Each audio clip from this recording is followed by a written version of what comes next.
Hey guys, how you guys doing? It's Wednesday, April 12th, 2018. Hoping you're having a wonderful day, guys. A blessed day indeed. Want to give you more of an update today, what we're learning about the whole situation with Syria, the plan to strike Syria, what's actually going on, because there was a lot of meetings scheduled for today, all right, about making final decisions. So you had the UK, US, and France, all right. Now the UK, they have said they're going to go ahead with a strike, that they would join their allies. You saw Trump walk back his tweet early this morning around 6 a.m. coming out and stating that he didn't say when we were going to strike, or if it was going to even occur ever. It was pretty. It's so childish at this point, and it just looks like a big joke. It really, honestly does. Not a big fan of how Trump has been handling things as of late, especially with Twitter. His whole entire presidency, I have been very critical of his use of Twitter, guys. We're getting sources right now from CNBC that are stating that around 8 targets are going to be struck. That's the plan. Okay. Don't know if I really believe that. Okay, because they're talking about some chemical facility, some military research facility, a couple airfields. To me, that would make no sense. All right, that would be the political ploy that we've been talking about, right? Because it's been more than 72 hours. These places are probably evacuated by now, especially the airfields. There's not going to be anything there. There won't be any Syrian jets, anything that they care about at least. So if they're striking just 2 airfields and a couple, scientific research facilities, what's the point? Those places are going to be evacuated. Everything that they care about is already gone. It's already gone, So I'm trying to take everything I hear with a grain of salt to this point, because that's on the low number of the number of targets that have been leaked, quote unquote. Sputnik came out with 22. Alex Jones said something insane like 70 or 80. So also take that with a grain of salt. So I think at this point, no one really knows how many targets they're going to hit. And if this strike is actually going to occur, I mean, all the evidence is pointing towards it actually occurring. All right, but my problem with this whole thing is the longer we wait, the more we see the Trump administration acting the way it does. No one really seems to have a clear answer, all right? No one seems to really agree. President Trump yesterday put it out in a tweet stating that, Russia, get ready for our missiles. They're coming. They're coming, Russia. You are backing the animal Bashar al-Assad, and he enjoys gassing his own people, and it's terrible.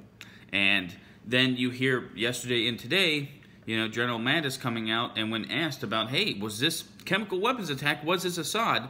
He said, we're still looking at the intel. We don't know if it's Assad or not. And we're like, oh, what's going on? Because if you go to France, UK, the US, you're asking different officials, different generals. You're getting 6 different answers here, So with the inconsistency that we're seeing, which might be all just a ploy, the inconsistency that we're seeing currently, I don't know when a strike's going to occur. A lot of people were thinking that tonight was the night to look at, or tomorrow night, because we're still getting assets in place. Fox News came out and stated that we have naval assets in the Red Sea for the military action if needed. A lot of fighter jets have landed from the UK to Cyprus, their air base in Cyprus. Apparently rearing to go, they're ready. The UK also apparently sent submarines to the area, all right? French troops and missiles and jets are in the area, all right? So it looks, evidence-wise, from the language that we've been seeing, from all these different leaders, they've all agreed that Syria has to pay, that Bashar al-Assad has to pay, all right?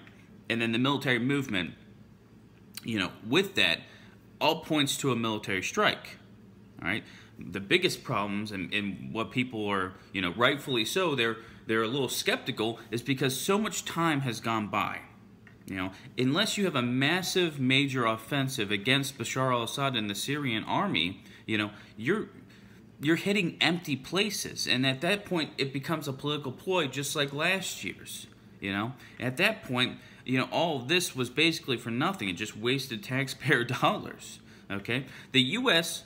Has apparently, per reports, been sharing site information, strike site information with Russia because they don't want to get into a war with Russia. You know, Russia's still saying that they'll come out and defend Bashar al-Assad. If the U.S. and the West hit, say, 8 sites and they are all empty, we might not see Russia do anything. Or we might see Russia only respond in a defensive posture, okay?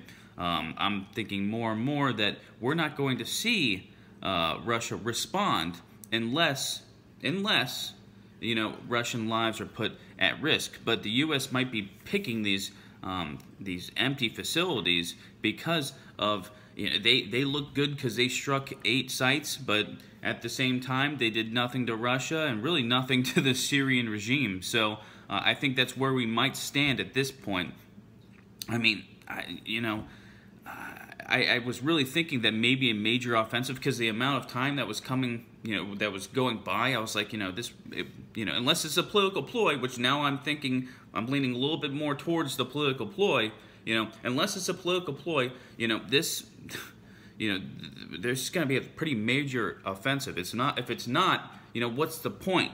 What's the point other than the West saving face and being like, oh, well, you know, we hit Assad. You know, we hit Assad for this chemical weapons attack. Guys, this is something we're going to have to continue to watch, obviously. There's still more meetings going on today. President Trump is meeting with his national security advisors. That includes General Mattis. So we are going to continue to watch this situation. I'm going to now get off here, put a live stream going, guys. We'll have to see what will happen tonight, what will happen tomorrow. The canceled trips, the military movements, everything's pointing towards a strike. But at this point, you know, what kind of strike are we going to see? You know, is it going to be minimum? You know, are we going to see around 8 targets, all empty? All right? Or is, you know, this is a very small area. The chance of miscalculation is extremely high. You know, so any military action is very scary within Syria because of the potential, you know, for miscalculation. And then at the, you know, one point you are shooting missiles, at another point a couple Russians die, Russia responds, China is siding with Russia. It can spiral out of control really fast, okay? But we need to take everything that we hear with a grain of salt, especially as the day goes on. As the day goes on, we get a lot more rumored intelligence. We hear a lot of things, different things coming out of the Middle East, including, you know, one day it's, oh, missiles are in the air. Another day it's, oh, fighter jets are crossing the Syrian border. Take everything with a grain of salt, guys. All right, watch tonight. You know, let's see if something happens tonight. Okay, because a lot of sources, you know, reports were saying that, you know, Thursday looks like the day. So we're going to have to continue to watch that, guys. I'll put a live stream up for you guys to all enjoy on my YouTube page, guys. We can all sit there and talk and discuss about the situation and watch as events unfold. Guys, have a beer, say a whole bunch of prayers because the world needs them. And as always, keep your eyes to the skies. God bless.